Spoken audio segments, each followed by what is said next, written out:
Bonjour à tous et aujourd'hui on se retrouve sur une grosse vidéo parce qu'on va faire à la fois du bear flag, à la fois de l'Halo Wave, à la fois du volume, à la fois du gap et à la fois du H-ribbon. Donc pas mal de choses aujourd'hui. Premièrement, on attaque par les bear flags. Pas de transition, let's go, on analyse. Le bear flag qui est installé ici depuis janvier d'année 2022 à, allez, on va estimer, voilà, à la cassure, on va dire avril d'année 2022, avait été vu ensemble. Et rappelez-vous, à ce moment-là, pas mal de personnes disaient, et c'est pas un problème, hein, mais disaient c'est un bottom sûr, attention, on va pas cracher, etc. Qu'est-ce qui s'est passé par après? Eh bien, on a craché. Pourquoi est-ce que j'insiste sur le fait que pas mal de personnes disaient ça à ce moment-là? Parce que c'est rebelote, on redit la même chose. Je précise, personne ne sait quand sera le bottom installé. Personne ne sait du coup si la chute est finie. Personne ne sait du coup non plus si, eh bien, maintenant c'est le début du bull run. Personne n'en sait rien. Tout ce qu'on fait ici, c'est mettre des plans de trading en place, des patterns que si elles se produisent, il y a des trades possibles à prendre. Ouh, mon français n'était pas très bon, mais c'est pas grave, je vais pas revenir dessus. Mais bref, vous aurez compris, on ne met que des patterns ici de trading en place. Donc, étant donné que personne ne sait lire l'avenir, personne ne sait réellement où sera, vous le savez, le bottom et quand commencera du coup le nouveau bull run, je reprécise pour les plus néophytes d'entre vous, les plus débutants d'entre vous, on achète pour l'investissement par palier de temps sur une durée, moi je donnerais de 6 mois à 1 an et demi. Vraiment, cette fourchette-là, pour moi, eh bien, est correcte.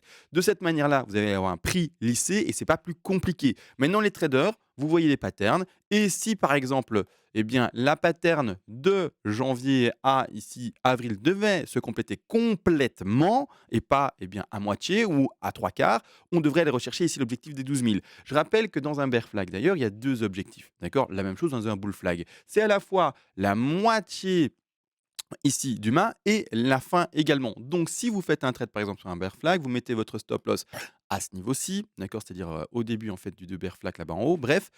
Ensuite, vous rentrez dans le trade au moment de la cassure franche, bien entendu, hein, pas, on passe à peine au-dessus et cetera. Il faut quand même un tout petit peu de validation, une cassure plus franche et à ce moment-là, eh bien, prenez votre premier TP ici et vous attendez votre second TP là-bas en bas, d'accord? Ça a été exprimé pour celui-ci. Mais maintenant, vous voyez qu'il y a un deuxième bear flag potentiel. D'ailleurs, on va parler du volume qui doit valider les bear flags, mais on va le faire en fin de vidéo parce que c'est le côté relou, c'est le côté un peu, voilà, chiant pour dire le mot. Donc on va vraiment l'analyser, le volume lui-même, en fin de vidéo, mais c'est important pour valider, oui ou non, un bear flag. Maintenant, ce qu'on voit également là, c'est un potentiel second bear flag, d'accord, qui est en train de s'installer. Personne ne dit qu'il va d'office s'exprimer. On devra, pour ceux qui travaillent avec des bear flags, des patterns entre guillemets simples, plus simple en tout cas que les Yield Wave, eh bien vous allez normalement rentrer à la cassure franche de la zone de support et donc pas dès la première petite mèche, et cetera. Donc vous attendez une, 2, 3 mèches, voire même un peu plus, et surtout des corps qui valident en dessous de cette affaire-là. D'accord? Donc là, pour le moment, on n'en est nulle part, on est au-dessus du bear flag, on attend une correction potentielle, et une fois qu'on cassera le support, on aura bien entendu eh bien, un point d'entrée et un trade potentiel en short. Les objectifs de ce dernier sont, je vais les entourer, je reprends ma plume, la moitié, c'est-à-dire la moitié, on est aux alentours ici des 15 000, et également plus bas, qui sont ici, vous voyez, les 9 300, 9 200, 9 100 dollars pour ce dernier. 2 TP à prendre si vous prenez bien entendu ce short indiqué avec les patterns de bear flag. Ce qui est sympa avec les bear flags, et en tout cas les objectifs qu'ils nous montrent, finalement ils nous montrent quoi? Une box, hein. Regardez, on va prendre une petite box, on va l'installer par rapport aux objectifs ici. Je vais mettre en vert parce que du coup ce sont des objectifs pour ma part d'achat, hein. Quand on arrive là-bas en bas ou peu importe, c'est plutôt des longs. On short là-bas en haut, mais on prend des TP, donc des zones d'achat pour en bas. Donc pour moi ici, c'est fin de trade, ou en tout cas on termine petit à petit son trade. Ce qui est intéressant, c'est qu'on regarde ici. On est entre 12 000 et 8 700. Voilà, donc là, c'est la box. Ce qui est assez intéressant avec ceci, c'est que quand on l'étend, chut, de cette manière-là, on va retrouver bien entendu les gros niveaux pardon, de support et de résistance précédemment, d'accord? Et surtout des zones où il y a des gaps, d'accord? Les gaps s'installent, bien entendu, vous le savez. Par exemple, on en voit un ici, mais qui a été, il me semble, comblé. Ah non, pas complètement. On a un micro gap ici. On a un gap un peu plus bas ici aux alentours des 9 000. Donc ici, clairement, et d'ailleurs ici, je l'ai pas jusqu'à 9 000, mon 9 008, il est jusqu'ici, d'accord? 9 008, et clairement, c'est assez sympathique de lire ça. Pourquoi? Je rappelle pourquoi c'est intéressant de lire des gaps. Les gaps ont une proportion énorme de se faire combler. Il existe plusieurs gaps, continuité, retournement, commun, peu importe, de rupture, il y en a plusieurs, mais la plupart se font combler à pour donner un ordre d'idée, 8 chances sur 10 de se faire combler. D'accord? Donc, quand on voit un gap, on doit se dire normalement le cours va aller le rattraper. Maintenant, quand moi je vois ces zones de support et résistance précédentes, etc., à ces niveaux-là, et la foultitude de gaps potentiels dans cette zone-là, vous pouvez aller les lire en time frame plus petite qu'en daily également, en 4 heures il y en a également. Clairement, on donne des chances pour la chute du BTC à aller retrouver ces zones-là. Donc pour moi ici, le fameux bear flag a toutes ses chances de s'exprimer, d'accord? Toutes ses chances de s'exprimer sans avoir la prétention que forcément il va s'exprimer. Parce qu'il faut maintenant, il faut prendre des pincettes, sinon les gens vous appellent Madame Irma ou je ne sais pas quoi. C'est pas le cas. On est dans un trading, on est dans un plan de trading. S'il loupe, il loupe. S'il rate, il réussit, il réussit. D'accord? C'est pas plus compliqué que ça. Il y a pas de j'ai lu l'avenir et je suis sûr de moi. On met juste ça. Ou sinon, on mettrait pas de stop loss, hein, les amis. Si on était sûr de nous, on ferait même plus du trading. On achèterait que le bottom et puis après, on vendrait pile poil le top et puis on achèterait que le futur bottom. Enfin, vous avez compris, en fait, on ferait même plus de trading, en fait. Parce qu'il y aurait plus de stop loss, plus de take profit, il y aurait juste je vends en haut, j'achète en bas et pile poil au prix qu'il faut. Donc le cours n'existerait plus vu que tout le monde ferait ça, ce serait ridicule. Bref, du coup, là, on a nos objectifs donnés, d'accord? Et ce potentiel avec les gaps. Maintenant, j'avais dit également qu'on allait exprimer rapidement, eh bien, les Elliott Wave. Elliott Wave, on va le faire en 3 minutes. On a fait une vidéo ultra complète hier. Tous ceux qui n'ont pas vu la vidéo d'hier, je vous invite à aller la voir. On fonce dessus. Ceux qui se disent: «Mais tiens, le plan a changé, qu'est-ce qui se passe?» On fonce sur la vidéo d'hier. Tout est expliqué. Là, pour le moment, comme j'ai expliqué hier, on temporise. On a été chercher pour le moment, hein, les prix un peu plus élevés ici, des alentours des 24 449 $. Voilà, c'est peut-être fini la hausse, qui le sait? Personne. Malgré tout, comme pour le bear flag, on est actuellement dans une belle zone de short. Celui qui veut ouvrir un short maintenant, pour moi, eh bien, il n'y a aucune contre-indication. Le seul souci, comme on l'a exprimé hier, c'est ce petit point d'interrogation sur eh bien, cette vague que personnellement, je n'arrive pas, donc la A ici, que je n'arrive pas à décompter, soit en 3 vagues, soit en 5 vagues, je n'ai pas la réponse. Donc ici, j'ai mis un point d'interrogation. Donc personnellement, vu que j'ai un flou dans mon plan de trading à ce niveau-ci, je préfère ne pas appuyer sur le bouton. Malgré tout, on est dans une bonne zone pour une 4 de short vis-à-vis de tout le décompte. Je rappelle la zone de short pour cette 4 là vis-à-vis de la 2 qui était faible sont les 38,2 à 50% de Fibonacci. Quand on met le Fibonacci ensemble de cette manière-là, bah, la zone elle est là, on est dedans, c'est parfait. La personne qui sorte là, pour moi, c'est juste une très bonne décision entre guillemets. C'est juste moi qui suis un peu frileux parce que j'aime bien quand tout est parfait et quand en tout cas je suis très, très confiant en mon plan. Là, maintenant, comme il y a ce point d'interrogation, je ne peux pas dire que je suis extrêmement confiant, ultime. On se comprend, bien entendu. Dès que moi, il y a un petit couac, je suis un peu frileux. Bon, de toute manière, les objectifs sont un peu similaires, hein. On va aller retrouver un objectif avec TP1 à 17 000, TP2 à 14 000, TP numéro 3 à 10 000 et un TP beaucoup plus bas qui s'installe à 6 000. D'accord? On les prend tous, on dit pas, c'est pas possible qu'on aille à 6 000, personne ne l'est à venir. Si on va à 6 000, on va à 6 000 et puis c'est comme ça et c'est la vie. D'accord? Personne ne le sait. Et si on va jamais l'avoir en bas et que ça c'était le bottom à 17 000, c'est le bottom à 17 000, on se fait prendre par son stop loss, on sort de trade et c'est terminé. On prendra d'autres trades, bien entendu, je rappelle. Eh bien, un trader, de manière générale, perd plus de trades que ce qu'il en gagne. C'est-à-dire que grâce aux gains faits sur ces rares, et je préfère le dire, mais rares trades gagnants, donc on va dire 3 trades sur 10 gagnants et 7 trades sur 10 perdants pour donner eh bien une expression, pour pouvoir donner vraiment, eh bien, un exemple de ce qui est réellement fait par les traders et non pas des machines, d'accord? Pas des robots et cetera, je sais pas, ou alors des élites qui sont à Wall Street, on parle pas d'eux, on parle vraiment de des gens communs, des traders communs, d'accord? Et pas de l'élite qui est super rare ou des robots qui sont extrêmement super rares finalement par rapport aux performances. Là maintenant, clairement, il faut le savoir, hein? Un trader va jouer grâce à son risque management, normalement un gain qui va dépasser les pertes, malgré le nombre de pertes, donc de trades perdants qui sont plus nombreux que les gains. Donc les trades gagnants. Bon, voilà, petite chose faite. Également, juste avant de passer à la suite, vous voyez que je fais des plans de trading avec les Wave. Si vous n'y comprenez rien, que vous avez un peu du mal, que vous dites j'aimerais bien avoir un appui supplémentaire, j'ai fait le nécessaire. Il y a de ça maintenant 3 ou 4 ans, j'ai écrit un petit PDF qui est en train de dérouler maintenant. Ce PDF reprend toutes les règles, toutes les statistiques, tout ce que vous pouvez imaginer, les figures, etc. Et je l'ai écrit de manière la plus concise et la plus simple pour que ça soit vraiment accessible et qu'on ne se retrouve pas avec un roman de 400 000 pages. Non, concis, rapide, apprentissage efficace, en plus de mes vidéos bien entendu, parce que dans mes vidéos, je ne dis pas tout, sinon, vous le savez, mes vidéos feraient 4 heures si on veut aller dans tous les détails. Maintenant également, contre les donations les plus élevées, et je dis bien donations parce que pour moi, c'est pour aider la chaîne, le temps que je partage avec vous, eh bien, vous recevrez également soit le PDF, ou également, si vous le voulez, pour les donations et les donateurs fous, eh bien, une analyse à la demande sur l'actif spéculatif de votre choix, qu'il soit crypto-monnaie ou pas, c'est-à-dire la bourse plus classique, par exemple, Amazon, Facebook ou d'autres actifs. Vous pourrez me demander une analyse, bien entendu, en privé, je le ferai en vidéo pour vous, à la fois pour l'investissement et à la fois pour un plan de trading que je pourrais visualiser pour vous. Maintenant que tout ça a été dit, on part pour la suite, bien entendu, de l'analyse. Premièrement, on a fait donc ça. J'avais dit Hribon. Alors à Chibron, on va passer du coup sur le BLX et qu'est-ce que j'attends pour ma part? Alors BLX, il faut un peu changer, un peu nettoyer le graphique parce qu'il me semble qu'il y a trop de choses ici à l'écran. Ça va me prendre 3 secondes, je suis désolé. Hop, je supprime ça. Je retire les volumes qui vont gêner. Hop, je retire les volumes et je retire ça également. Alors, Hribon, hop, on ouvre le Hribon. C'est parti, super, il était déjà installé, c'est magnifique la préparation que j'ai fait en amont. Je suis vraiment un génie pour ça. Mais non, n'empêche, Hribon, moi, personnellement, qu'est-ce que j'attends? J'attends, alors pas en daily forcément, parce qu'en daily, je trouve qu'il y a quand même des faux signaux de temps en temps. Regardez, en daily, vous voyez ici, il y a eu ce micro croisement qui est passé au vert. Alors, un jour après, boum, il est repassé en phase de capitulation, mais il y a eu ce micro croisement. Attention, je ne parle pas des pastilles bleues, je parle vraiment ici des croisements des moyennes mobiles sur Hribon, donc c'est-à-dire par rapport à la difficulté du H-rate. Je parle vraiment de ça. Et donc, pour ceux qui veulent voir, en fait, voilà, c'est des moyennes mobiles par rapport au H-rate qui sont faites en 30 et 1,60 daily. D'accord. Bon, on va pas aller dans le détail, mais ça, voilà. Ça, moi, je trouve que ça donne parfois des faux signaux. Donc, je vais pas forcément m'appuyer sur le daily. Je vais vraiment passer juste en weekly et attendre vraiment, en fait, ce croisement de capitulation qui va repasser dans la zone verte. D'accord. Donc, c'est-à-dire, je vais attendre quoi pour donner l'exemple sur un Hribon précédent? Je vais attendre par rapport à ce genre de consolidation-là, pas microscopique comme ici, mais par rapport à une vraie zone de capitulation plus importante, vraiment en weekly, eh bien, le croisement qui passe boule, d'accord, qui fasse que, eh bien, on a ce fameux finalement zone de capitulation qui est terminée.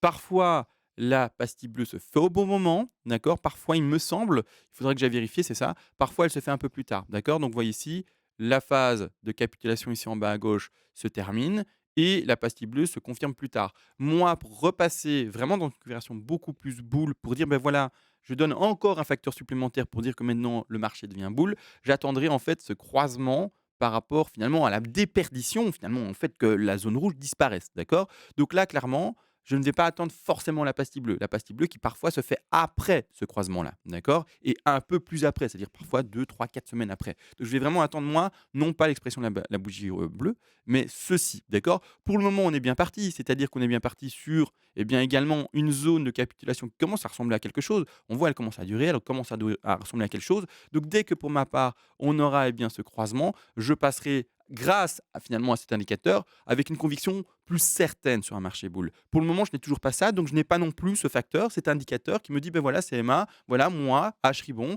j'appuie le fait que le bottom ait peut-être été connu.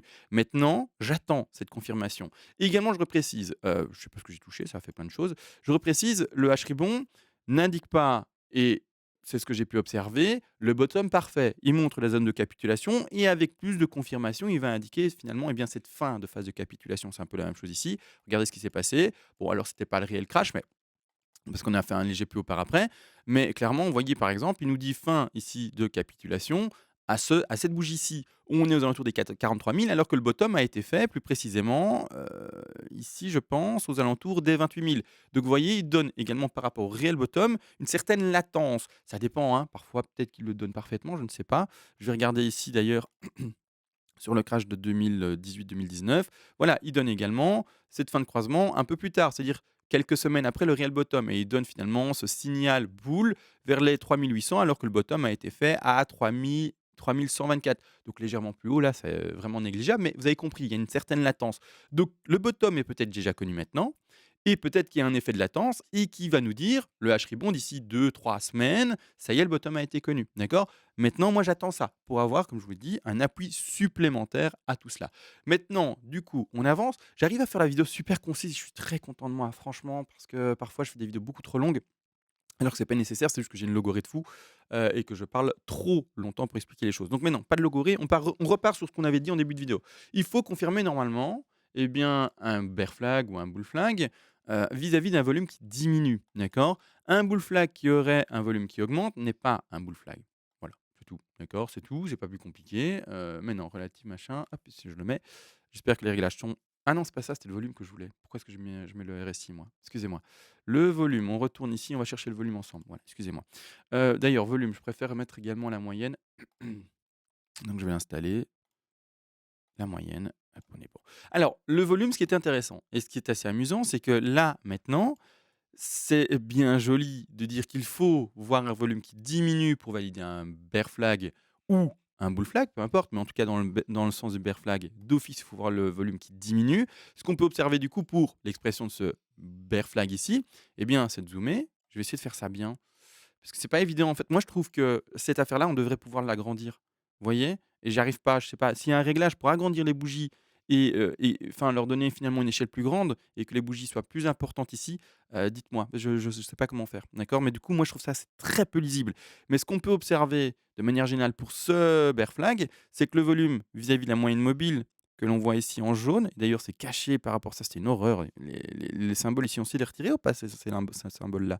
Ceux qui savent, dites-moi aussi dans les commentaires. Si c'est mat, c'est le retirer grâce à cette option-là ou ça. Bref, configuration. Mais ici, on peut également observer qu'effectivement, de manière générale, le volume diminue, d'accord, par rapport à cette ligne de moyenne que l'on voit. Le volume diminue.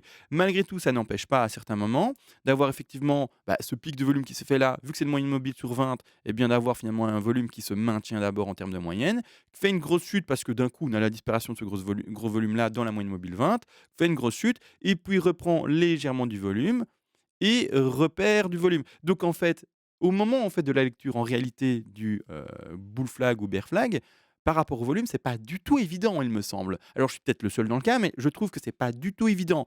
Alors du coup, pour valider oui ou non un bull flag, par rapport au volume, moi je trouve qu'il faut y aller. Malgré tout, là je donne toute la théorie. Pour valider un bull flag, il faut normalement le volume qui diminue. Et quand on regarde cette affaire-là, effectivement, on a le volume qui diminue. D'accord? Effectivement, à force, regardez, finalement, le temps avance. Et forcément, là, qu'est-ce qu'on peut observer? Le volume qui diminue. Donc, on va dire, effectivement, dans la théorie, ce bear flag est parfait. Là, maintenant, on a un peu la même chose. Perte du volume vis-à-vis du gros mouvement de volume ici, légère hausse du volume, et peut-être que par après toute la suite ici du bear flag va se faire sur une tendance avec un volume beaucoup plus faible et donc une diminution du volume. Maintenant, pourquoi est-ce que j'avance ça maintenant? Et pourquoi je mets tout cet intérêt et finalement peut-être ce temps trop long pour certains qui se disent mais qu'est-ce qu'il exagère là sur l'explication du volume? Parce que quand moi je vais ici par exemple en, je sais pas moi, je peux montrer moi voilà, on va partir ici sur le bottom. D'accord, explosion du volume, super, un volume de bottom, c'est super, et cetera, nickel. Malgré tout, là, qu'est-ce qu'on nous fait? Un peu la même chose, d'accord? On nous fait ici également potentiellement, eh bien un ah bah oui, mais là, c'est plutôt bon, qu'est-ce que je raconte? Là, c'est un bull flag, c'est parfait, mauvais exemple. Mauvais exemple, je reprends, c'est pas le bon exemple, hop, hop, hop, on va repartir sur le deuxième bottom, qui est indiqué ici. Excusez-moi, hein, parfois, le direct nous fait montrer des mauvaises choses. Mais ici, du coup, c'était un bull flag qui était propre. Magnifique le bull flag.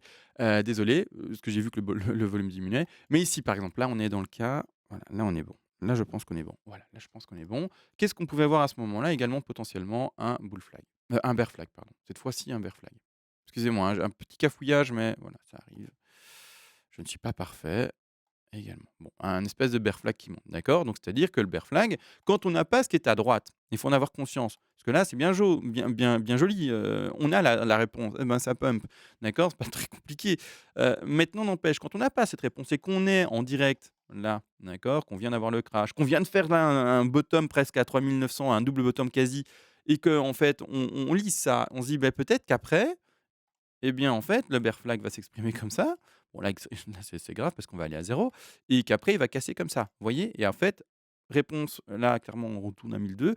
Mais vous avez compris, d'accord? Grossièrement, pourquoi ce bear flag, à l'époque, pouvait être pris en compte? Parce que tout simplement, et d'ailleurs, elle a légèrement cassé vers le bas le support, mais il n'a pas du tout atteint ses objectifs, donc voilà, réglé. Mais regardez bien le volume, il diminue et il diminue pas qu'un peu, hein, d'accord? Donc ici, explosion du volume, bien entendu, la moyenne mobile monte parce que, bah, il y a l'explosion de volume qui fait qu'il y a beaucoup de volume et vu que c'est une moyenne mobile sur 20, voilà, je vous l'ai expliqué il y a de ça maintenant 2 secondes. Mais là également, le volume, on le voit, il est en train de diminuer de manière générale et il diminue, mais tellement, même après le bear flag, là, il diminue et franchement, il atteint des records, hein, en termes de volume. Mais pourtant, le cours continue à monter. Donc c'est en fait la mise en garde, le volume n'est pas évident enfin moi il me semble qu'il n'est pas évident dans l'expression dans l'expression pardon d'un bear flag. Donc finalement, est-ce que le volume est une réelle aide? C'est ça en fait la question. Est-ce que le volume là est une réelle aide? À ce moment-ci, comme on voit que c'est difficile d'exprimer le volume, beh, juste peut-être juste s'arrêter à la lecture eh bien, d'un bear flag ou d'un bull flag possible et quand on casse le support de manière plus franche, eh bien rentrer dans le trade possible et puis c'est tout, d'accord? Juste s'arrêter à ça. Maintenant à vous de voir comment vous l'exprimez, mais là je vous l'ai dit, je le fais en fin de vidéo parce que c'est le plus relou. C'était en fait, vous avez vu, moi même en l'expliquant, je trouvais c'est ennuyeux d'expliquer le volume et de montrer que c'est pas évident à la lecture. Mais voilà, je voulais le mettre en évidence que, bah, la théorie, c'est bien joli, mais parfois quand on est en direct et qu'on doit dire la chose, bah, qu'est-ce qu'on fait nous avec ça en fait, hein? D'accord? C'est un peu compliqué, d'accord? Bon, tout a été dit, me semble, dans cette vidéo aussi. J'ai essayé de la faire concise, courte. On se retrouve à demain et sur ce, vous le savez, ciao.